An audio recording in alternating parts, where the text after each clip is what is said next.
இன்றைக்கி இருக்கிற சட்டங்கள் எப்படி தெரியுமா? வாத்தியாரோ டீச்சரோ அடிக்கக்கூடாது, பெரம்பெல்லாம் எடுத்து அடிக்கக்கூடாதுன்னு கவர்மெண்ட்டில் சட்டம் இருக்குது. இன்றைக்கி சொல்கிறேன், குச்சியால் அடிக்கிற உரிமையை ஆசிரியர்கிட்டேருந்து பறித்ததால் லத்தியால் போலீஸ் அடிக்கிற உரிமையை அரசாங்கம் பெற்றுவிட்டது.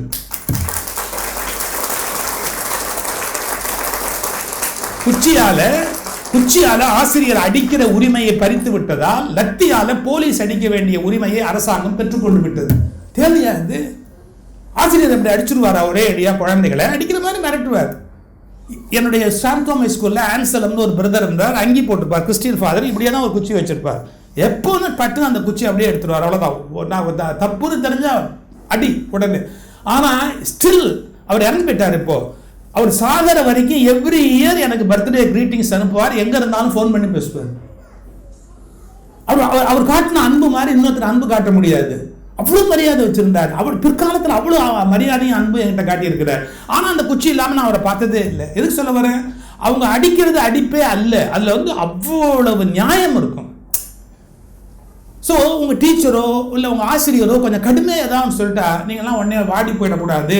இன்னொன்று பேரண்ட்ஸுக்கு சொல்கிறேன், பிள்ளைங்க வந்து டீச்சரை பற்றி குறை சொல்லுதுங்கிறத ஒரு பெரிய வழக்காக எடுத்துக்கிட்டு நம்ம ஸ்கூலுக்கு வரக்கூடாது. நான் சொல்கிறதுக்கு பல ரீசன் உண்டு.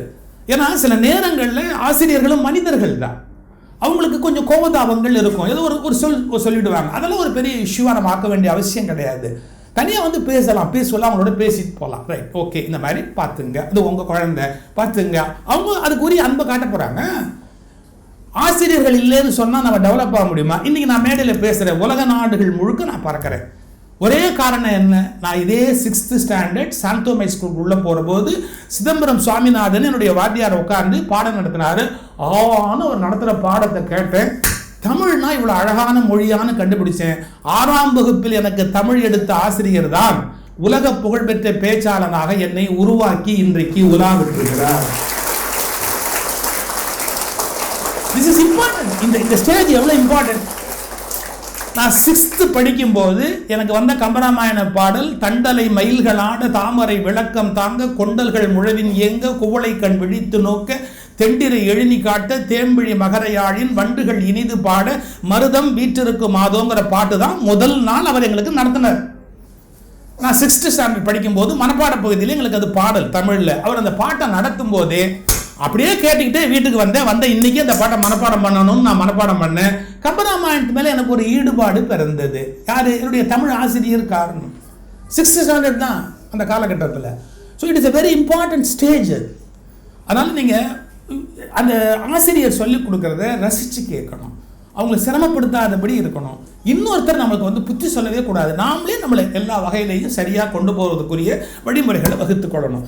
இந்த லைஃப்பை கொண்டு போகிறதுல இருக்கிற சிரமம் என்னன்னு சொல்கிறார். பிள்ளைங்களை வளர்க்குறது அவ்வளோ ஈஸி இல்லை.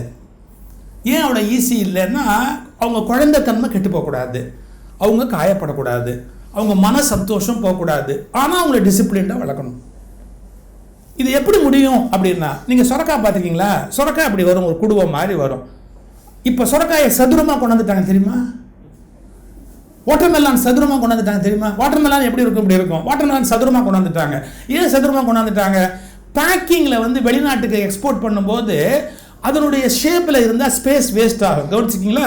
இப்படி இருந்துன்னு வச்சுங்க, இந்த இடத்துல எம்டி ஸ்பேஸ் இருக்கும், இங்கே எம்டி ஸ்பேஸ் இருக்கும், இங்கே எம்டி ஸ்பேஸ் இருக்கும், எம்டி ஸ்பேஸ் இருக்கும். ஒரு ஷிப்மெண்ட் நீங்கள் பண்ணும்போது எவ்வளவு ஸ்பேஸ் வேஸ்ட்டாக போயிடும்.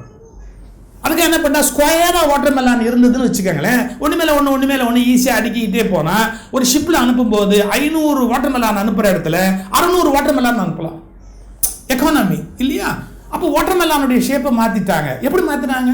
நேச்சர் இது. எப்படி மாற்றினாங்க? இது வளரும் போதே அதுக்குரிய ஒரு பாக்ஸ் கண்டெய்னர், அதுக்குள்ளே அதை உள்ளே விட்டு அந்த காயை வளர்த்தா அந்த ஷேப்புக்கு வந்துடுது. அப்போ குழந்தைகள் எப்படின்னு கேட்டிங்கன்னா, நம்ம மோல்டு பண்ணி எடுத்துகிட்டு வர வேண்டியிருக்கு. ஆனால் அவங்க மெட்டல் இல்லை, உயிருள்ள ஒரு விஷயம். அப்போ அவங்கள கொண்டு வரணும்னு சொன்னால் அவங்களுக்கு கொடுக்குற அந்த என்வாயன்மெண்ட், சுற்றி இருக்கிற விஷயங்களை கரெக்டாக கொடுத்தோம்னா நம்ம எதிர்பார்க்குற கரெக்ட் சிட்டிசனாக அவங்க ஷேப் ஆகிடுவாங்க.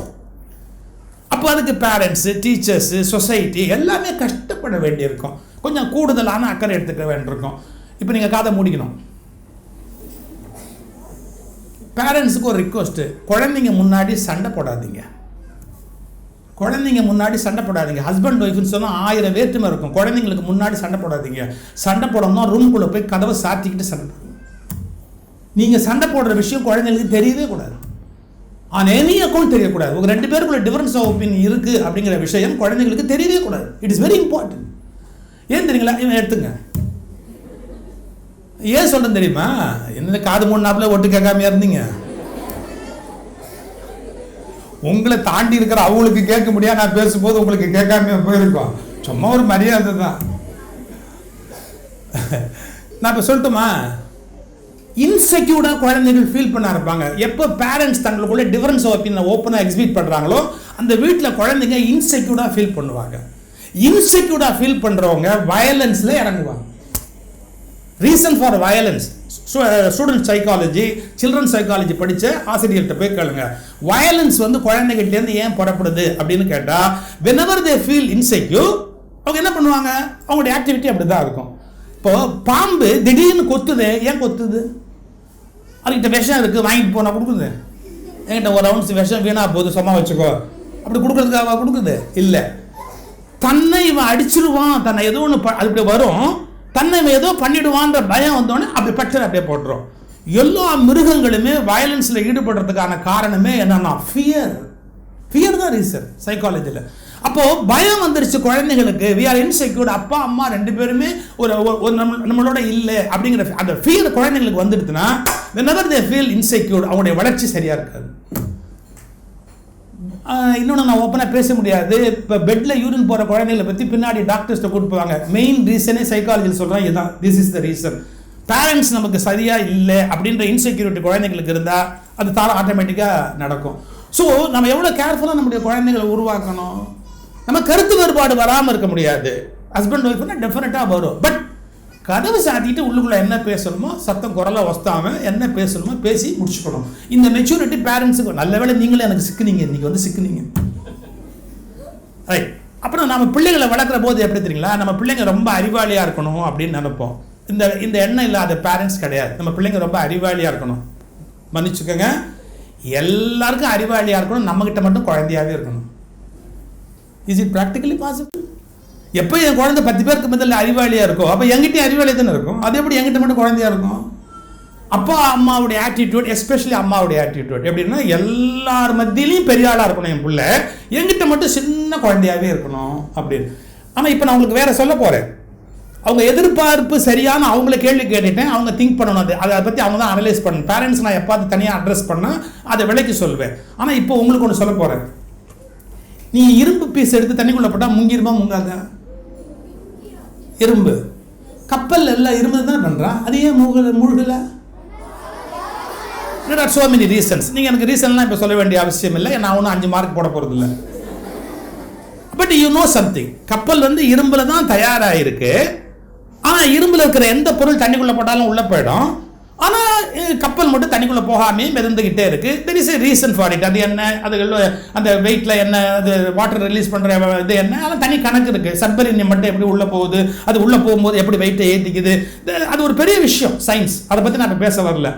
இப்போ எப்படி இரும்பு ஜென்ரலாக தண்ணிக்குள்ளே போகிறது கப்பல் ஆகிட்டா போகிறது இல்லையோ, தன்னுடைய நேச்சருக்கு விரோதமாக இருக்கோ, அப்படி ஊருக்கெல்லாம் நீங்கள் பெரிய பிள்ளையாக இருந்தாலும் உங்கள் அப்பா அம்மாட்ட குழந்தையாக தான் இருக்கணும். நான் சொல்கிறது புரியுதா? ஊருக்கெல்லாம் பெரிய ஆளாக இருக்கலாம், ஆனால் அப்பா அம்மாட்ட குழந்தையாக தான் இருக்கணும். ஏன் குழந்தையாக தான் இருக்கணும்? அப்பா அம்மாட்ட நம்ம குழந்தைங்க தான். அவங்க சொல்கிறாங்க அப்படின்னு சொன்னால் நம்ம அந்த பழைய அதே அந்த குழந்தை தன்மையோடு கூடிய உணர்வோடு தான் அப்பா அம்மாட்ட இருக்கணும். ஏன்? அவங்கள பொறுத்த வரைக்கும் நீங்கள் குழந்தையாக இருந்து பார்த்து வளர்ந்ததால் அந்த பிக்சர் தான் மைண்டில் எப்போவுமே நிற்கும். என் குழந்தை என் குழந்தை என் குழந்தை, அந்த அஃபினிட்டி.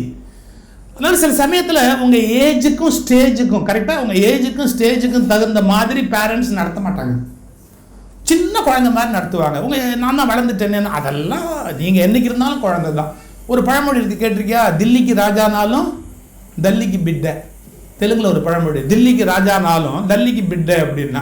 நீ டில்லிக்கே ராஜாவாக இருந்தால் கூட அம்மாவுக்கு பொண்ணு பையன் தான். இப்போ கூட பார்த்தோம், நம்ம பிரைம் மினிஸ்டர் உங்களுடைய அம்மாவுக்கு பாத பூஜை பண்ணார் இல்லையா? ஊருக்கே பிரைம் மினிஸ்டராக இருக்கலாம், அவங்க அம்மாவுக்கு பிள்ளை தான், அவ்வளோதான். ஸோ அந்த லிமிட்டேஷன் இருக்கு. எவ்வளவு இருந்தாலும் நாம் தாய்க்கு சின்ன குழந்தை தான் அப்படிங்கிற அந்த உணர்வு நம்முடைய அந்த உங்கள் மனசுக்குள்ளே எப்போவுமே அது இருக்கணும். திரும்ப நான் பேரண்ட்ஸுக்கு வரேன். குழந்தைங்களை புகழணும், நம்முடைய குழந்தைங்களை புகழணும். அப்படி புகழ்ந்தால் தான் அவங்களுக்கு ஒரு நம்பிக்கை, கான்ஃபிடென்ஸ் டெவலப் ஆகும். எல்லாத்தோட ரொம்ப முக்கியம் அவங்களுக்கு நம்பிக்கை வரும்படியாகவே அவங்கள வந்து டியூன் பண்ணி நம்ம மேலே வளர்த்து கொண்டே போகணும். நம்முடைய குழந்தைங்களுக்காக நம்ம நல்லா கெட்டிக்காரன், நல்லா படிப்பான், அவன் முன்னுக்கு வருவான். மியூசிக் ஒரு தடவை கேட்டாருன்னா அப்படியே மனசில் அப்படியே பளிச்சுன்னு உள் வாங்கிடுவான். நீங்கள் அப்படிலாம் பாராட்டாமல் இவனுக்கு எப்படி வரும், இவனுக்கு வராது, அது மாதிரி நெகட்டிவாக நீங்கள் பேச மாட்டீங்க. பொதுவாக நான் ரிக்வஸ்ட் பண்ணிக்கிறேன், குழந்தைகளை நம்ம பொதுவாகவே என்ன சொல்கிறது, அவங்கள வந்து ஊக்கப்படுத்துதல் அப்படின்னு பேர். அப்படி ஊக்கப்படுத்தணும், அப்படி ஊக்குவிக்க வேண்டிய கடமை வந்து, ஏன்னா mother is the best motivator. இந்த உலகத்திலேயே பெஸ்ட் மோட்டிவேட்டர் யாருன்னு கேட்டால் மதர் மட்டும்தான் ஃபஸ்ட்டு. ஸோ மோட்டிவேட் பண்ணணும். But there is a limit for it. ஒரு அளவுக்கு மேலே புகழ்வதுங்கிறது அவங்களுடைய வாழ்க்கையை வீணாகிடும். இதுதான் லைஃபே பேலன்ஸ் தான். ரொம்பவும் அதை பண்ணக்கூடாது, பண்ணாமே இருக்கக்கூடாது. ரொம்பவும் திட்டக்கூடாது, திட்டாமே இருக்கக்கூடாது. ரொம்பவும் கண்டிக்கக்கூடாது, கண்டிக்காமே இருக்க முடியாது. ரொம்பவும் கொஞ்சம் முடியாது, கொஞ்சாமே இருக்க முடியாது. இந்த ரெண்டுக்கு நடுவில் அந்த பேலன்ஸ் தான், நடுவில் போய் நிற்கிற அந்த ஆற்றல் தான் நம்முடைய லைஃப்க்கான சக்ஸஸுக்கே காரணம். ஒரு அம்மா தான் பிள்ளைய புகழ்றேன்னு சொல்லி கடைக்கு அனுப்பிச்சா மல்லிகைப்பூ வாங்கிட்டு வா 100ன்னா 100 எண்ணி தான் வாங்கிட்டு வருவான்னு சொன்னான். தப்பே கிடையாது. மல்லிகைப்பூ வாங்கினா 100 மல்லிகைப்பூ வாங்கிட்டு வாங்க. மதுரையிலலாம் 100ன்னு எண்ணி வாங்குவாங்க. 100 வாங்கிட்டு வாங்க, 100 எண்ணி தான் வாங்கிட்டு வாங்க. ஒரு அம்மா இன்னும் தான் குழந்தைய புகழணும்னு யோசிச்சாங்க. தீப்பெட்டி வாங்க சொன்னால் கூட இவன் எண்ணி தான் வாங்குவாங்க. இது உள்ளே இருக்கிற குச்சி எடுத்து கரெக்டாக இருக்காது எண்ணிட்டு தான் வாங்கிட்டு வருவாங்க. இந்த 2வது அம்மா ரொம்ப புகழ்ந்தோம். 3வது அம்மா அடிச்சாங்க பாருங்க, என் பிள்ளை ரொம்ப அறிவாளி, எல்லாம் எரியுதான்னு செக்கப் பண்ணிட்டு தான் வாங்கிட்டு வருவாங்க. இப்போ இது எங்கே போய் சொல்கிறது, குழந்தைங்களை புகழணும், ஆனால் முட்டாள்தனமாக புகழக்கூடாது. அது ஒரு ஸ்டேஜ் இருக்குது. இன்னும் ஒரு படி மேலே போய் எல்லா பிள்ளையும் விட என் பிள்ளை பெரிய அறிவாளி அப்படிங்கிற மாதிரி அது எங்கே கொண்டு போய் முடியும் அப்படின்னு கேட்டால், ஓவராக செல்லம் கொடுக்குற பிள்ளைகள் சொசைட்டியில் வெறுக்கப்படுவார்கள். நம்ம வீட்டில் ஓவராக செல்லம் கொடுக்குற பிள்ளைகள் சொசைட்டியில் வெறுக்கப்படுவார்கள். எத்தனை பேர் நீங்கள் படிச்சுள்ளேன்னு தெரியல. ஒரு கொஞ்ச நாளைக்கு முன்னாடி தமிழில் வந்து சிறந்த எழுத்தாளர் ஜெயமோகன், நல்ல எழுத்தாளர், அவர் ஒரு ஒரு ஒரு பதிவு இந்த சமூக வலைத்தளங்களில் ஒரு பதிவு கொடுத்துருந்தார். அவர் நாகர்கோவிலேருந்து சென்னைக்கு ரயிலில் வந்திருக்கிறாரு. இவர் ட்ரெயினில் வரும்போது என்ன இருக்குது அப்படின்னு கேட்டால், அப்படி வர்ற நேரத்தில் குழந்தைங்க அதோட பெற்றோர்கள் சில பேர் ஏறி இருக்காங்க. அதில் ஒரு குழந்தை பண்ண அநியாயத்தை அவர் அப்படியே ரெக்கார்ட் பண்ணுறாரு. நேற்று நாகர்கோயில் ரயிலில் ஒரு குழந்தை மேல் பர்த்தில் தான் படிப்பேன் என கூச்சலிட்டது. சில குழந்தைங்க நான் மேலே தான் படுப்பேன், நான் மேலே தான் படுப்பேன், நீ விழுந்துருவேன் உருண்டுருவேன் மேலே, அதெல்லாம் கேட்கவே கேட்காது. நான் மேலே தான் படுப்பேன், நான் மேலே தான் படுப்பேன், ஒரே கூச்சலிட்டது. 2 வயது இருக்கும். அதன் அப்பாவும் அம்மாவும் கெஞ்சி கொண்டே இருந்தார்கள். நான் பொறுமையை மிகவும் திரட்டி கொண்டேன். எனக்கு உடல் நலம் இல்லை, வேறு வழியின்றி நான் நேற்று தூக்கம் இல்லாததால் தூங்கிவிட்டேன். ஆனால் நள்ளிரவில் அந்த குழந்தை மறுபடியும் விழித்து கொண்டது. என்னை தூக்கு தூக்கு என்று பெரிய கூச்சலிட்டது. தாய்க்கு போனது, தாயிடமிருந்து தந்தைக்கு வந்தது, தந்தையிடமிருந்து மீண்டும் தாய்க்கு வந்தது. வெளியே போ என்று கத்தியது. சில குழந்தைங்க ரயிலில் அநியாயம் பண்ணும். வெளியில் போ, உள்ளவா, மேலே அங்கே பெர்த்தில் ஏற்று, திரும்ப நான் கீழே இறக்கி விடு, எல்லாம் பண்ணணும். இப்போ நான் பேரண்ட்ஸுக்கு ஒரு விஷயம் சொல்ல போகிறேன்.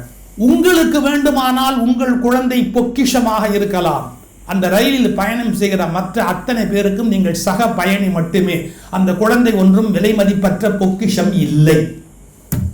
இந்த கிளாரிட்டி பல பேரண்ட்ஸ்க்கே கிடையாது. என்ன சொல்லுவாங்க, அவங்க குழந்தையை போய் குறை சொல்கிறாங்களே, ஏன் சொல்லக்கூடாது? உங்கள் குழந்தை எப்படி எல்லா தூக்கத்தையும் கெடுக்கலாம்? there is a limit for it. அது சின்ன குழந்தை, அதுக்கு விவரம் தெரியாது. விவரம் தெரியாமல் ஏன் வளர்க்குறீங்க?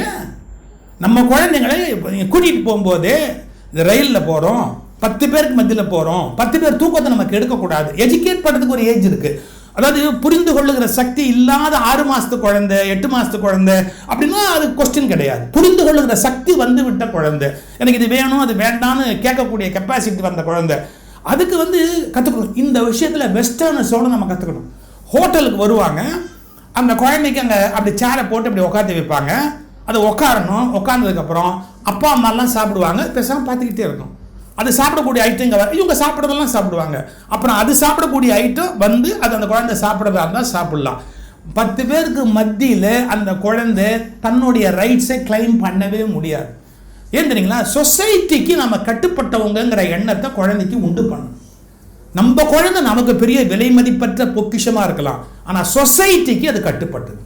மற்றவங்க தூக்கத்தை கெடுக்கக்கூடாது. மற்றவங்க நம்ம வீட்டு குழந்தைங்க சிலது கல்யாண வீட்டில் போய் உட்காந்துக்கிட்டு என்ன சொல்லுவோம், எனக்கு இந்த சாப்பாடு கொண்டாங்க. எப்படி கல்யாண வீட்டில் இது ப்ராக்டிக்கலி பாசிபிள்? நம்ம போயிருக்கிறது ஒரு கல்யாண வீடாக இருக்கலாம், இல்லை ஒரு கண்டலன்ஸாக கூட இருக்கலாம். தாத்தா இறந்து போயிருக்கலாம், பாட்டி இறந்து போயிருக்கலாம், அங்கே போய் உட்காந்துருக்கலாம். சப்பாத்தி தான் நான் சாப்பிடுவேன், நான் சப்பாத்தி தான் சாப்பிடுவேன், என் பையன் சப்பாத்தி தான் சாப்பிடுவான். நீ பிள்ளையா இருக்க வேண்டிய அவசியமும் இல்லை, நீ அம்மாவாக இருக்க வேண்டிய அவசியமும் இல்லை. I am very serious.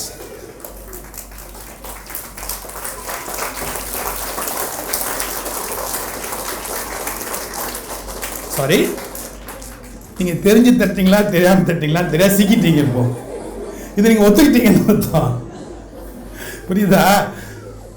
அந்த வீட்டுக்கு போனால் அந்த வீட்டில் என்ன கிடைக்குமோ அதான் சாப்பிடணும். புரியுதா?